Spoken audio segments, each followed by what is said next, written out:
I couldn't believe it. My fiancé, Alex, told me he had a surprise planned, something special to celebrate our engagement. I was excited, but a little anxious too. We'd only been engaged for a few weeks, and I thought maybe he'd arrange something sweet, like a small dinner or a weekend trip. Instead, he said we were meeting his family at one of the fanciest restaurants in town. At first, I thought it was thoughtful. Maybe his way of showing me off and making things official. But when I asked if I should invite my own family, his expression stiffened. No, he said quickly. Mom wants this to be a family thing. My family. That should have been my first red flag. But I brushed it off. Alex's mom, Claire, had always been intense. She liked things grand, over the top, and she always had the final word. Alex often went along with whatever she wanted, and honestly, I'd learned to pick my battles. The day of the dinner, I spent hours getting ready. A soft dress, subtle makeup, and shoes that looked elegant but wouldn't kill my feet. I wanted to look good but not out of place. Alex looked effortlessly perfect in his tailored suit, the kind that said money and confidence. On the drive there, he kept reassuring me, "You'll love them tonight. Mom's really excited. It's going to be great." When we walked into the restaurant, my nerves kicked into overdrive. The place looked like something straight out of a movie. Golden chandeliers, polished marble floors, soft classical music playing in the background. It smelled like luxury and pretension. His family was already seated when we arrived. Claire greeted me with a smile that didn't reach her eyes. She was impeccably dressed, as always, with that air of quiet superiority that made me feel like I was being silently graded. His father gave a polite nod, and his siblings offered quick smiles before going back to their phones. The conversation started politely enough.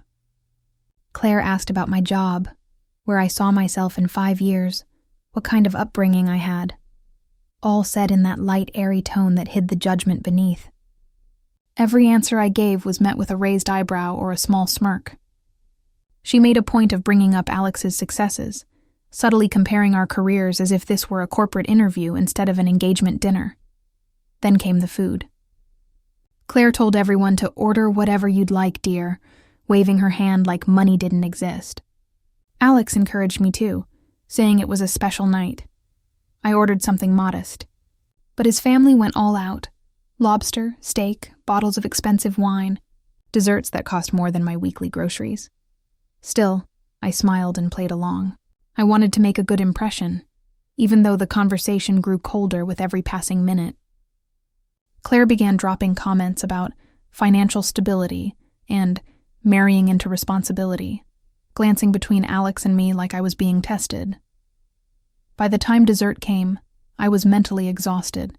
I was just hoping to get through the night without crying. That's when the waiter placed the bill on the table, discreetly, like they always do. Claire looked at it, then at Alex, then back at me. She had that amused little smile again, the one that made me uneasy. Alex leaned toward me, voice casual, and said something I'll never forget. "You can handle it, right?" As a gesture of goodwill, I blinked. "What do you mean?" He smiled like this was no big deal. "The bill. It'd be a nice way to show my family you're serious about being part of us." My heart dropped. I thought he was joking, but when I glanced at his mother, she wasn't laughing. She was watching me, waiting. The waiter stood nearby, awkwardly patient. I glanced down at the total. Over $4,000. I felt sick. I stammered, trying to explain that I couldn't afford something like this, not out of nowhere. Alex frowned, his tone suddenly cold. "It's not that deep," he said. "You should have expected something like this." And then, to my absolute horror, he stood up.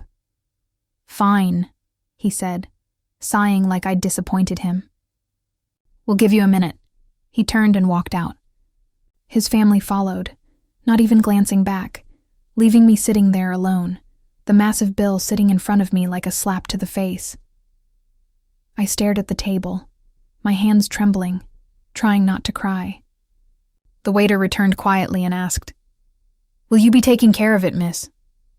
I didn't know what to say, but as I reached for my phone to call for help, I realized this wasn't just a misunderstanding. It was a setup, and they wanted to see if I'd break. The waiter stood there, waiting politely, but I could feel my face burning. My chest tightened, and I stared at the bill again, the numbers blurring through my tears. I could feel people glancing over, curious, judgmental, pitying. Alex and his entire family had walked out, leaving me to deal with a $4,000 bill like I was some kind of joke. I didn't even know what to do. My first instinct was to chase after them, but my pride kept me frozen in place. I took a deep breath, reached into my purse, and grabbed my phone. I called my closest friend, Mia. She picked up on the first ring, and the moment I heard her voice, my composure broke. I explained everything, my words tumbling out between shaky breaths. "Wait, they did what?" she said, her tone going from shock to furious in seconds. "You are not paying that bill, okay? You pay your share and that's it. Let them deal with the rest. You don't owe them a damn thing." Her words grounded me. I wiped my tears, straightened up, and motioned for the waiter. "I'll pay for my portion," I said firmly. He looked surprised, but he nodded. When the manager came over a few minutes later, probably sensing the awkward tension, I calmly explained that my fiancé and his family had left without paying their part. "You can contact him directly," I said, giving Alex's number and even his office address. The manager gave me a sympathetic smile and said, "We'll take care of it, miss." That single sentence felt like a lifeline. After paying for just my meal, I stood up and walked out with my head held high. The tears came later, in the backseat of a cab, as the city lights blurred past. I texted Mia to tell her I was on my way home. She offered to come over immediately, but I told her I just needed space. That car ride was when it all sank in. Alex hadn't just embarrassed me, he'd tested me. His mother had orchestrated the whole evening to humiliate me, and he'd gone along with it. Every smug glance, every question about my finances, every fake smile, it all made sense now. By the time I got home, anger had started replacing the humiliation. I made tea, sat on the couch, and stared at my phone. The screen lit up. It was Alex. At first, his messages were casual. "Did everything go okay with the bill? And thanks for handling it, babe." I stared at the screen in disbelief. He actually thought I'd just gone along with his little stunt. Then his tone changed. He accused me of embarrassing his family, said I'd failed his mother's expectations. He even had the nerve to call me selfish for not paying. I just sat there, stunned. It wasn't just the words, it was the entitlement behind them. The man I thought I'd marry had turned into someone I didn't recognize. When my phone rang again, I didn't answer. I couldn't. I knew if I heard his voice, I might crumble. Then his last text came through. One line that made everything click. "You failed my mother's test. She was right about you." That's when it hit me. This wasn't a misunderstanding. This was planned. His family had set me up from the very beginning. And worse, he'd helped them do it. I sat there staring at that text, my hands shaking, realizing I'd been nothing but a pawn in their twisted little game. But they had no idea. This was the last time they'd ever play me. I stared at that text from Alex for a long time. "You failed my mother's test." My hands were shaking, my jaw clenched, and my heart felt like it was caught somewhere between breaking and boiling over. A test?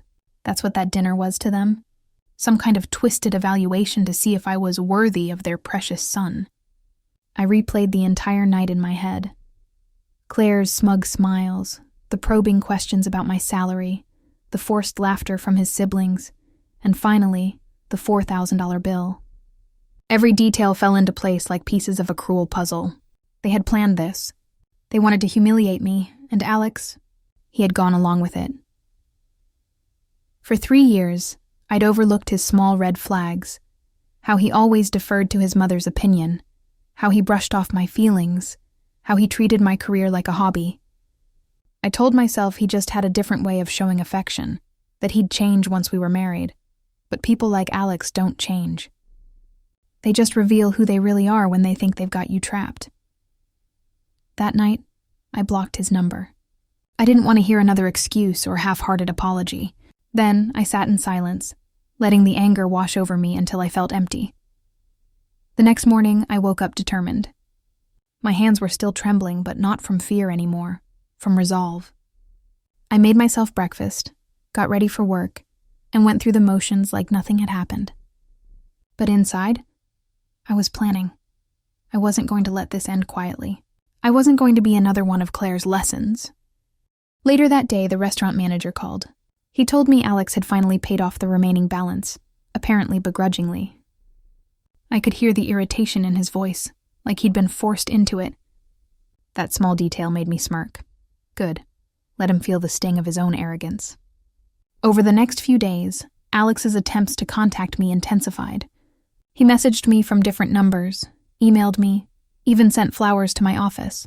The notes all said the same thing, that I'd misunderstood, that it was a joke gone too far, and that his mother didn't mean any harm.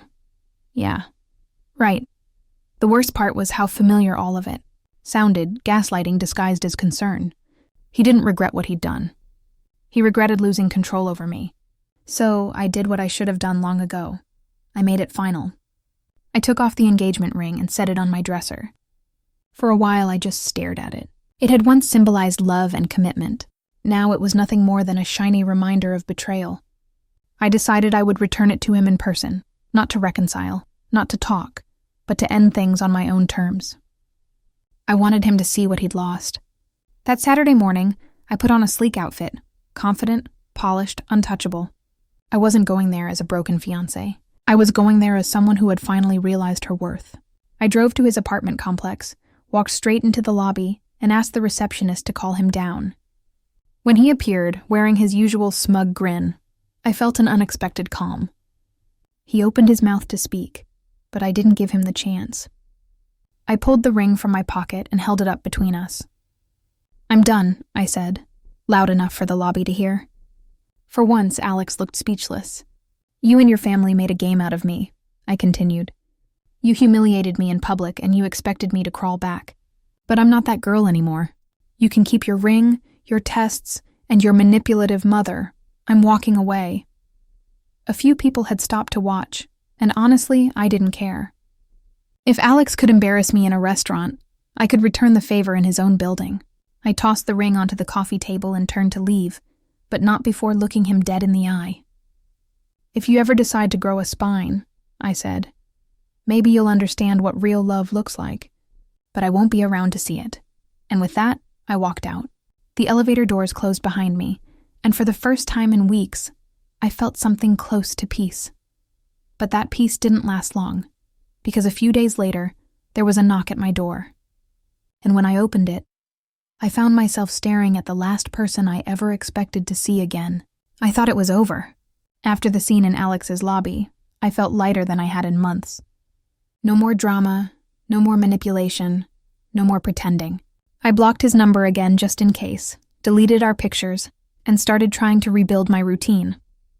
For a few days, life actually felt normal. I went to work, spent time with my mom, and even started laughing again.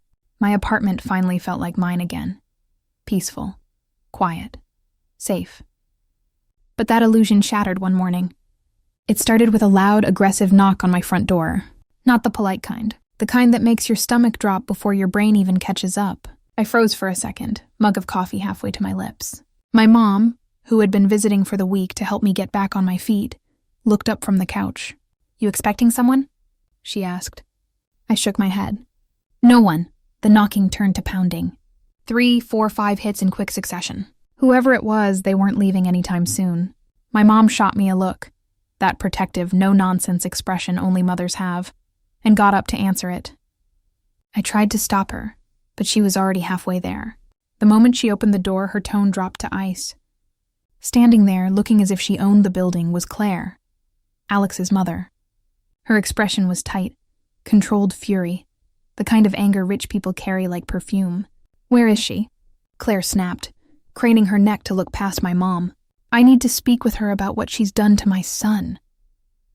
My heart started pounding again, but my mom didn't move an inch. "She's not interested," my mom said flatly. "You need to leave," Claire scoffed. "Excuse me? You must not understand the situation. Your daughter humiliated my family. She left my son heartbroken, and you—" My mom cut her off so sharply that even I flinched. "You barge into my daughter's home and think you can lecture her? Lady, you've got 5 seconds to walk away before I forget I was raised right. Claire blinked, visibly taken aback. She wasn't used to people talking to her like that.